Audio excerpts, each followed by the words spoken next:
ഇന്ന് നമ്മൾ ഡിസ്കസ് ചെയ്യാൻ പോകുന്ന OET റീഡിംഗ് പാർട്ട് സി. പൊതുവെ കാൻഡിഡേറ്റ്സ് പറയാറുണ്ട് OETയുടെ റീഡിംഗ് പാർട്ട് സി പാടാണ്. സോ അത് മോസ്റ്റ്ലി ചില ഫാക്ടേഴ്സ് കൊണ്ടാണ് അങ്ങനെ തോന്നുന്നത്. So anyway, so we are going to discuss how you need to attend the part C. First of all, we need to understand the timing of part B along with part C. നമുക്ക് part ബിയും part സിയും കൂടെ നമുക്ക് total 45 മിനിറ്റ്സേ ഉള്ളൂ.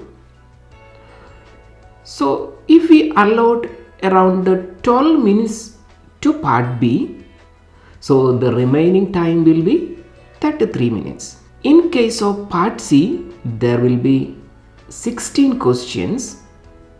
So if you allot 2 minutes for each questions, so then you can solve all the 16 questions within 30 minutes. അപ്പം നമ്മൾ ഈ ടൈമിങ് കാര്യങ്ങളൊക്കെ സെറ്റ് ചെയ്യുന്ന എന്തിനെ ബേസ് ചെയ്താണ്? നമ്മുടെ ഏറ്റവും കംഫർട്ട് സോൺ വെച്ചാണ്, അല്ലേ? ഒന്നുകിൽ നമ്മുടെ ഇൻസ്റ്റിറ്റ്യൂട്ട് അല്ലെങ്കിൽ നമ്മൾ വീട്ടിൽ ചെയ്യുന്നത് വെച്ചായിരിക്കും നമ്മൾ ഈ ടൈമിങ്ങും കാര്യങ്ങളൊക്കെ സെറ്റ് ചെയ്യുന്നത്. പക്ഷേ ഈ സെറ്റ് ചെയ്ത ടൈമിംഗ് ഒക്കെ എക്സാം കണ്ടീഷനകത്ത് ചിലപ്പം വേരി ചെയ്യാം. എന്തുകൊണ്ടായിരിക്കാം വേരി ചെയ്യുന്നത്? ചിലപ്പോൾ നമ്മുടെ അവിടെ ഉണ്ടാകുന്ന ആൻസൈറ്റി, സ്ട്രെസ്, ഒരു പുതിയ കണ്ടീഷനകത്താണ് നമ്മൾ എക്സാം കൊടുക്കാൻ പോകുന്നത്. സോ അതെല്ലാം ഇതിനെ സ്വാധീനിക്കാം. അപ്പം നമ്മൾ ഈ 16 ക്വസ്റ്റ്യൻസ് സെറ്റ് ചെയ്തിരിക്കുന്ന 33 മിനിറ്റ്സ് ആണെങ്കിൽ ചിലപ്പോൾ നമുക്ക് 16 ക്വസ്റ്റ്യൻസ് ചെയ്യാൻ സമയം കിട്ടണമെന്നില്ല. ചിലപ്പോൾ ഒരു 14 ക്വസ്റ്റ്യൻസേ നമുക്ക് ചെയ്യാൻ പറ്റത്തുള്ളൂ. അപ്പോൾ എങ്ങനെയാണ് നമ്മൾ ഈ ടൈം മാനേജ് ചെയ്യുന്നത്, എങ്ങനെയാണ് നമ്മൾ മാക്സിമം ക്വസ്റ്റ്യൻസ് ചെയ്യാൻ പറ്റുന്നത്, അതിനു വേണ്ടിയുള്ള ടിപ്സ് ആൻഡ് ടെക്നിക്സ് ആണ് ഞാനിപ്പോൾ പറയുന്നത്. സോ നമ്മളൊരു പാരഗ്രാഫ് എടുക്കുകയാണെങ്കിൽ ആ പാരഗ്രാഫിനെ നമുക്ക് 3ആയി ഡിവൈഡ് ചെയ്യാം. അന്ന് പറഞ്ഞാൽ ഫസ്റ്റ് സെൻറ്റൻസ് അല്ലെങ്കിൽ സെക്കൻഡ് സെൻറ്റൻസ്, അതിനാണ് that is A theme of that particular paragraph. ഇനി ആ തീം എന്ന് പറയുന്നത് എന്താണ് ഉദ്ദേശിക്കുന്നത്, ആ പാരഗ്രാഫിൽ എന്താണ് അവർ പറയാൻ ഉദ്ദേശിക്കുന്നത്, അല്ലെങ്കിൽ റൈറ്റർ എന്താണ് അതിൻ്റെ അകത്ത് പറയാൻ ഉദ്ദേശിക്കുന്നത് എന്നാണ്, അതാണ് theme.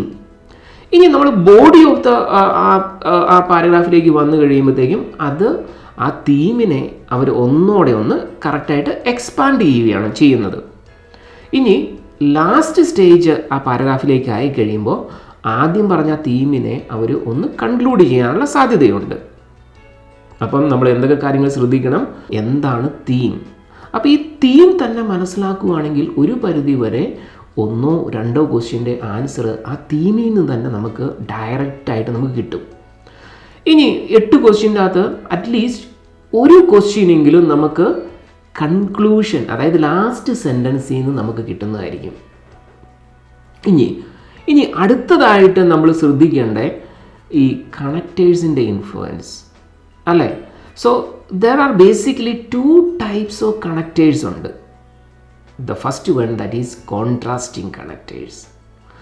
So what do you mean by contrasting? അല്ലെ, ഒരു ആശയം നമ്മൾ പറയുന്നു, ആ ആശയത്തിന് ഒപ്പോസ് ചെയ്യുന്ന വേറെ ഒരു ആശയോടെ പറയുമ്പോഴാണ് നമ്മൾ ഈ കോൺട്രാസ്റ്റിംഗ് ആയിട്ടുള്ള കണക്റ്റേഴ്സ് ഉപയോഗിക്കുന്നത്. അതിന് എക്സാമ്പിളാണ് however, although, even though, but. നമ്മൾ ലിസണിങ്ങിലൊക്കെ പോവുകയാണെങ്കിൽ ദോ ആയിരിക്കാം അതിൻ്റെ കൂടുതലായിട്ട് അവർ ഉപയോഗിക്കുന്നത്. അപ്പോൾ ഈ കോൺട്രാസ്റ്റിംഗ് കണക്റ്റേഴ്സ് വന്നിട്ടുണ്ടെങ്കിൽ മറ്റൊന്നും നോക്കണ്ട, ആ ഏരിയയിൽ തന്നെ ആയിരിക്കും ആൻസർ വരുന്നത്. അപ്പം ഒരു പോസിറ്റീവ് ഐഡിയ അത് കണക്ട് ചെയ്യുന്ന ഒരു നെഗറ്റീവ് ഐഡിയയോടായിരിക്കും. അപ്പോൾ ആ ഏരിയയിൽ നമ്മുടെ ആൻസർ വരാനുള്ള പ്രോബബിലിറ്റി കൂടുതലാണ്. ഇനി രണ്ടാമതൊരു ടൈപ്പ് ഓഫ് കണക്റ്റേഴ്സ് അവിടെ വരുന്നത് അഡീഷൻ. അതായത് ഒരു ഇൻഫർമേഷൻ നമ്മൾ പറയുന്നു, ആ ഇൻഫർമേഷനോട് യോജിക്കുന്ന വേറെ ഒരു ഇൻഫർമേഷൻസ് പറയുമ്പോൾ നമ്മൾ ഈ അഡീഷൻ ടൈപ്പ് ഓഫ് കണക്റ്റേഴ്സ് ഉപയോഗിക്കുന്നു. അപ്പോൾ അതിന് എക്സാമ്പിളാണ് വളരെ സിമ്പിളായിട്ട് നമ്മൾ ഉപയോഗിക്കുന്നതാണ് also, moreover, furthermore, in addition, additionally. അപ്പം ഈ ടൈപ്പ് ഓഫ് കണക്റ്റേഴ്സ് വരുന്നത് ആ പാരഗ്രാഫിൽ ഒരേ ടൈപ്പ് ഓഫ് ഐഡിയ ആണോ നമ്മൾ പറയുന്നത് എന്ന് നമുക്കൊരു ഐഡിയ കിട്ടും. അപ്പം ഇങ്ങനെയുള്ള കണക്റ്റേഴ്സ് നോക്കുക, നമ്മൾ തീം മനസ്സിലാക്കുക, എന്താണ് അതിൻ്റെ അത് ആ പാരഗ്രാഫിൽ കൺക്ലൂഷൻ, ഇങ്ങനെയുള്ള കാര്യങ്ങളെല്ലാം നമ്മൾ ശ്രദ്ധിക്കുക. So now I will show you taking an example how you need to deal with the part C. അപ്പോൾ ഈ പാരഗ്രാഫ് പോകുന്നത് ഡൈജസ്റ്റീവ് ഇഷ്യൂസിനെ കുറിച്ചാണ്. അപ്പം അവിടെ ക്വസ്റ്റ്യൻസ് വന്നിരിക്കുന്നത് ഇങ്ങനെയാണ്. In the above paragraph the writer uses Steve Jones words to. അപ്പം നമുക്കറിയാം ഈ മുകളിൽ തന്നിരിക്കുന്ന പാരഗ്രാഫിൽ റൈറ്റർ ഈ സ്റ്റീവ് ജോൺസിൻ്റെ വേർഡ്സ് ഉപയോഗിച്ചിരിക്കുന്നു. അപ്പം നമ്മൾ മനസ്സിലാക്കേണ്ടേ അതെന്തിനു വേണ്ടിയാണ് അല്ലേ. എനിവേ നമ്മൾ ഒരു പാർട്ട് സി അപ്രോച്ച് ചെയ്യുമ്പോൾ നമ്മൾ എന്ത് ചെയ്യണം, ആ പാരഗ്രാഫ് നന്നായിട്ട് വായിച്ച് മനസ്സിലാക്കുക. Then you can eliminate the options very easily. അപ്പം നമ്മൾ ആദ്യം തന്നെ ഈ പാരഗ്രാഫ് ഒന്ന് വായിച്ച് നോക്കുകയാണ്. അപ്പോൾ ഈ പാരഗ്രാഫ് അല്ലെങ്കിൽ ഈ പാസേജിൻ്റെ മെയിൻ ഹെഡിങ് എന്ന് പറയുന്നത് ഡൈജസ്റ്റീവ് ഇഷ്യൂസിനെ കുറിച്ചാണ്. The majority of people who suffer digestive problems also suffer myriad health burdens. In addition to bloating, constipation and diarrhea, these can include nausea, vomiting and abdominal pain. അപ്പോൾ ഇവിടെ കണ്ടോ, ഞാൻ കുറച്ച് മുമ്പ് പറഞ്ഞ കാര്യം നമ്മളിവിടെ ശ്രദ്ധിക്കുകയാണെങ്കിൽ ഇവർ ഒരു റിലേറ്റീവ് പ്രോണായ ഹൂ ഉപയോഗിച്ചു. എന്തിനായിരിക്കും ഈ റിലേറ്റീവ് പ്രോണോണൊക്കെ ഉപയോഗിക്കുന്നത്? രണ്ട് സെൻറ്റൻസിനെ കണക്ട് ചെയ്തൊരു വലിയ സെൻറ്റൻസ് ഉണ്ടാക്കാൻ വേണ്ടി അല്ലേ. അപ്പം നമുക്ക് ആശയം പെട്ടെന്ന് മനസ്സിലാകാതിരിക്കാൻ വേണ്ടിയാണ് ഈ റിലേറ്റീവ് പ്രോണോണൊക്കെ ഉപയോഗിക്കുന്നത്. അപ്പം അതെല്ലാം നമ്മൾ മനസ്സിലാക്കുകയാണെങ്കിൽ പോയിറ്റി റീഡിങ് എന്ന് പറയുന്നത് വളരെ ഈസി ആയിട്ടൊരു കാര്യമാണ്. ഇനി കുറച്ച് മുമ്പ് ഞാൻ പറഞ്ഞ പോലെ ഇൻ അഡീഷൻ ടു ആണ് അവിടെ ഉപയോഗിച്ചിരിക്കുന്നത്. അപ്പം തന്നെ നമുക്ക് മനസ്സിലാകണം, ആദ്യം പറഞ്ഞ ആശയത്തോട് വേറൊരു ആശയോടെ അവിടെ പറയുക അല്ലെങ്കിൽ വേറെ ഒരു കാര്യത്തോടെ പറയുകയാണ്. അപ്പോൾ ഈ ഒരു പാരഗ്രാഫിൻ്റെ തീം എന്ന് പറയുന്നത് എന്തായിരിക്കും? The majority of people who suffer digestive problems also suffer myriad health burdens എന്ന് പറഞ്ഞാൽ ആർക്കാണോ ഈ ഡൈജസ്റ്റീവ് ഇഷ്യൂസ് ഉള്ളത് അവർക്ക് മറ്റു പല ഹെൽത്ത് ഇഷ്യൂസും ഉണ്ട്. അപ്പം ആർക്കാണോ ഈ പ്രോബ്ലം ഉള്ളത് അവർക്ക് മറ്റു പല ഹെൽത്ത് ഇഷ്യൂസും. അപ്പം ആ ഒരു തീമിനെ ബേസ് ചെയ്ത് വേണേൽ പോലും നമുക്ക് ആൻസർ ഗസ് ചെയ്യാവുന്നേ ഉള്ളൂ. Okay. In addition to bloating, constipation and diarrhoea, these can include nausea, vomiting and abdominal pain. അപ്പോൾ ആ ഇൻ അഡീഷൻ വന്നതുകൊണ്ട് നമുക്ക് മനസ്സിലായി ആ തീമിനോട് ഒരു കാര്യത്തോട് ആഡ് ചെയ്യുന്നുണ്ട്. അപ്പം എന്തൊക്കെയാണ് അവിടെ കാരണമാകാനുള്ള പ്രോബ്ലംസ്? അവിടെ ബ്ലോട്ടിംഗ് വരാം, കോൺസ്റ്റിപ്പേഷൻ വരാം, ഡയറിയ വരാം, അതോടൊപ്പം തന്നെ നൗസിയ, വോമിറ്റിംഗ് ആൻഡ് അബ്ഡോമിനൽ പെയിനും വരാം. ഇനി ഒരു കൊട്ടേഷൻ മാർക്ക് കാണാം. അപ്പം നമ്മൾ മനസ്സിലാക്കണം ഇത് ആരോ പറഞ്ഞ കാര്യമാണ്. So in the studies we have done almost every variable we measured was affected. There is not an organ in the body that is not affected by digestive issues. Quotation mark തീർന്നു. അപ്പം നമ്മൾ മനസ്സിലാക്കുന്നു that is ഒരാൾ പറഞ്ഞ കാര്യമാണ്. Says university of Australia research scientist Steve Jones. അപ്പോൾ ഇനി നമ്മൾ ക്വസ്റ്റ്യനിലേക്ക് പോയി കഴിഞ്ഞാൽ ഫസ്റ്റ് നമ്മൾ വായിക്കുമ്പോൾ എപ്പോഴും ആ question you need to read along with the options so that you will get a complete meaning. So in the above paragraph, the writer uses Steve Jones' words to explain the main causes of digestive issues. അപ്പോൾ ഇവിടെ ഈ ഒരു option നമ്മൾ എടുക്കുമ്പോൾ ഇതിലെ main noun എന്ന് പറയുന്ന main causes ആണ് അല്ലേ. എന്താ ഈ കോസസ് എന്ന് പറഞ്ഞാൽ? ഈ ഡൈജസ്റ്റീവ് ഇഷ്യൂവിൻ്റെ കാരണങ്ങൾ.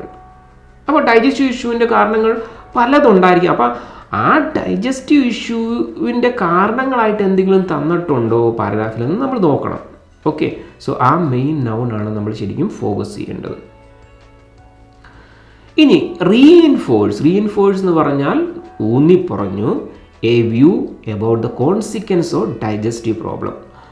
അപ്പം റീഇൻഫോഴ്സ് എ വ്യൂ, അവരുടെ ഒരു ധാരണ അല്ലെങ്കിൽ അവരുടെ ഒരു അഭിപ്രായം അതെന്തിനെക്കുറിച്ചാണ്? About the consequence of digestive problem അല്ലേ. അപ്പം ആ കോൺസിക്വൻസ് ഓഫ് ഡൈജസ്റ്റീവ് പ്രോബ്ലം അതാണ് അവിടുത്തെ ഒരു മെയിൻ നൗൺ. അപ്പോൾ ആ ഡൈജസ്റ്റീവ് പ്രോബ്ലംസിൻ്റെ എന്തെങ്കിലും കോൺസിക്വൻസ് അവർ പറഞ്ഞിട്ടുണ്ടോ, അല്ലെങ്കിൽ അതിനെക്കുറിച്ച് അവരെന്തെങ്കിലും ഊന്നി പറഞ്ഞിട്ടുണ്ടോ? Option number C, question some research findings about digestive disorders. അപ്പം ഒന്ന് ഡൈജസ്റ്റീവ് ഡിസോർഡേഴ്സാണ്.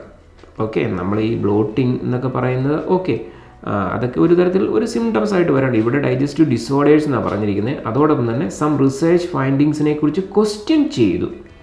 അപ്പോൾ റിസർച്ച് ഫൈൻഡിങ്സ് എന്ന് പറയുമ്പോൾ തന്നെ എന്തോ റിസർച്ച് നടത്തി അതിൻ്റെ റിസൾട്ട്സ് ആണ് അല്ലേ. അപ്പോൾ അതിനെക്കുറിച്ച് ക്വസ്റ്റ്യൻ ചെയ്തു എന്ന് പറയണേ. അപ്പോൾ നമ്മൾ ആ പാരഗ്രാഫിൽ അങ്ങനെ ഒരു ഒന്നും കണ്ടിട്ടില്ല. അതോടൊപ്പം തന്നെ option number A main causes പറഞ്ഞിട്ടില്ല. ഡൈജസ്റ്റീവ് ഇഷ്യൂവിൻ്റെ പ്രോബ്ലംസ് അല്ലെങ്കിൽ അതുകൊണ്ടുണ്ടാകുന്ന ഇമ്പാക്റ്റ് അല്ലെങ്കിൽ നമുക്ക് പറയാം അതിൻ്റെ എഫക്റ്റാണ് പറഞ്ഞിരിക്കുന്നത്. Option number D, describe the challenges involve in digestion related research. അപ്പോൾ ഇവിടെ ചലഞ്ചസ് ഒരു മെയിൻ നൗണായിട്ട് നിൽക്കുന്നു. അത് എവിടെയാണ്? ഡൈജഷൻ റിലേറ്റഡ് റിസർച്ചിലാണ്, അതായത് അവർ നടത്തിയ പഠനത്തിലുള്ള റിസർച്ച്. അപ്പം നമുക്കറിയാം ഒരു പഠനം നടത്തുമ്പോൾ പല തരത്തിലുള്ള ചലഞ്ചസ് വരാറുണ്ട് അല്ലേ. ചിലപ്പം ഏതെങ്കിലും എൻവയോൺമെൻറ്റൽ ഡിപ്പാർട്ട്മെൻറ്റുകാർ വന്ന് ഇവിടെ നടത്തത്തില്ല, അങ്ങനെ എന്തെങ്കിലും ആ റിസർച്ചിന് വേണ്ടി ആ റിസർച്ച് നടത്തുന്നതിന് വേണ്ടിയുള്ള ചലഞ്ചസ്.